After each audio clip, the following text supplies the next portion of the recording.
gaano pa kaya ang dugo ni Kristo na sa pamamagitan ng Espiritu na walang hanggan, inihandog ang kanyang sarili na walang dumi sa Diyos, ay maglilinis ng inyong budi sa mga gawang patay upang magsipaglingkod sa Diyos na buhay. Ang tanong po natin, gaano po pinahalagahan ng ating Panginoong Kristo yung kanyang pagtupad sa kalooban ng kanyang amang na nasa langit? Gaya po ng ating nabasa, napakadakila po ng kanyang pagpapahalaga. Inihandog niya ang kanyang sarili sa Diyos. Sa pamamagitan po ng kanyang dugo na nabuhos sa bundok ng Kalbaryo, pumayag siya na sa kalagayang iyon, siya'y masaktan kapag siya nasa pagkakatawang tao noon, hanggang siya po'y patayin ng mga Hudyong nagsiusig sa kanya.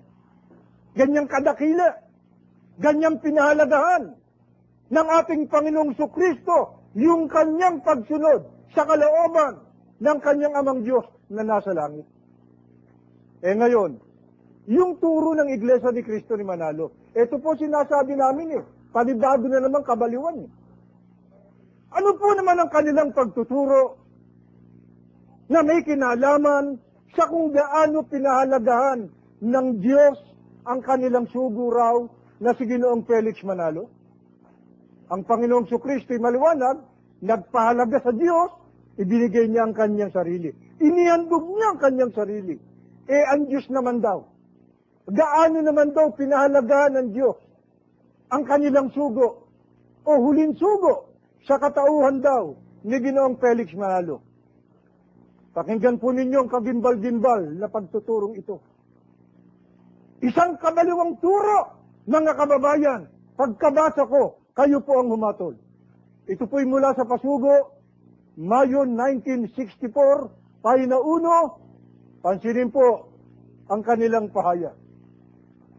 Inihandog ng Diyos ang kanyang sarili sa kanyang huling sugo upang jumyo sa kanya, sa makatwid, ang tanging may Diyos.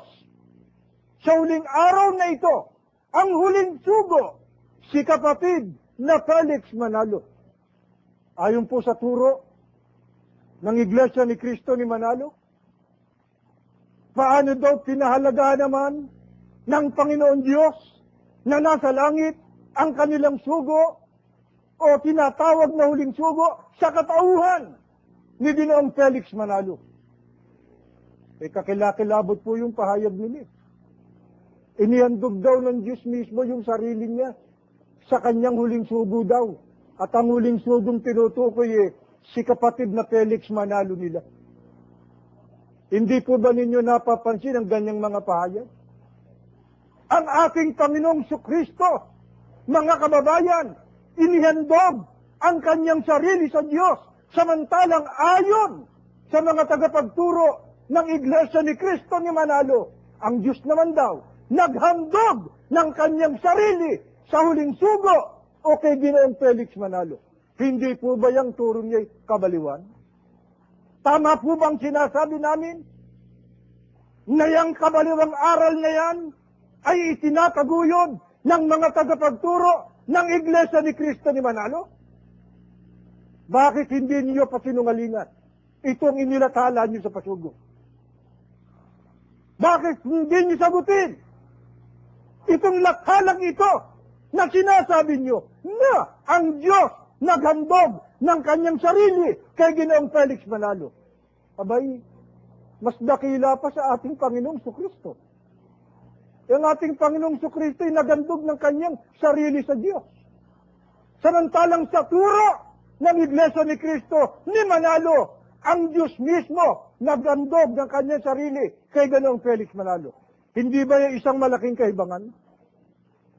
Hindi ba maliwanag na ito ay isa na namang kabaliwang aral ng mga tagapagturo ng Iglesia ni Cristo ni Manalo? Paano nyo kaya natatanggap na magturo ng ganyang uri ng aral? Masyado naman atang minemenos nyo ang Diyos. Alam po ninyo, mga dati kong kasamahan sa Iglesia ni Cristo, huwag po kayo magdaranda. Ako sa tingin ko, mas may respeto pang mga demonyo sa Panginoon Diyos kaysa sa inyo. Siguro, nagugulat kayo dun sa sinasabi ko sa inyo na sa aking tingin, ang mga demonyo, mas may respeto pa sa Diyos kaysa sa inyo. Maisipin nyo ang Diyos pinasuko nyo sa sugo nyo. Ang Diyos nagandog ng sarili sa sugo nyo, masyado naman yung ibinababa.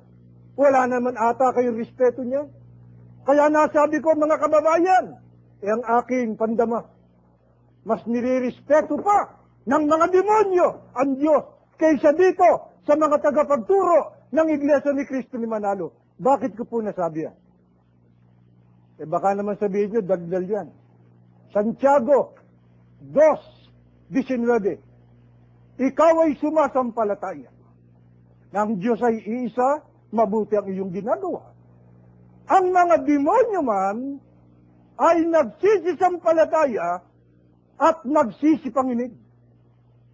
Bakit ko po nasabi na ang aking pakiwari mas may respeto pang mga demonyo sa Diyos kaysa dito sa mga tagapagturo ng Iglesia ni Cristo ni Manalo? Gaya po ng ating nabase. Itong mga demonyo, sumasampalataya yan na may Diyos. At yung mga yan, meron takot sa Diyos. Anong katunayan? Sabi, sumasampalataya na may Diyos, nanginginig pa. Kayo, nikilabot, wala Isipin nyo, ang Diyos pasukuin nyo sa inyong sugo. Ang Diyos na makapangyarihan sa lahat, ang Diyos na lumalang ng lahat ng bagay, ay sumuko sa nilalang. Malaking kabalbalan, malaking kabaliwan, ang mga itinuturong yan ng mga tagapagturo ng Iglesia ni Cristo ni Manalo.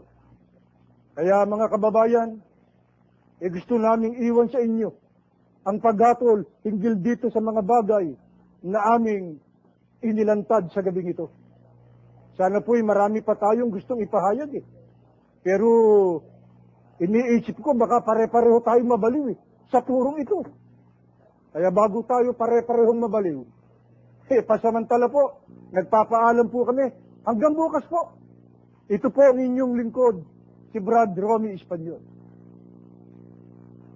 Sinong may sabi, sila'y tunay na baliw,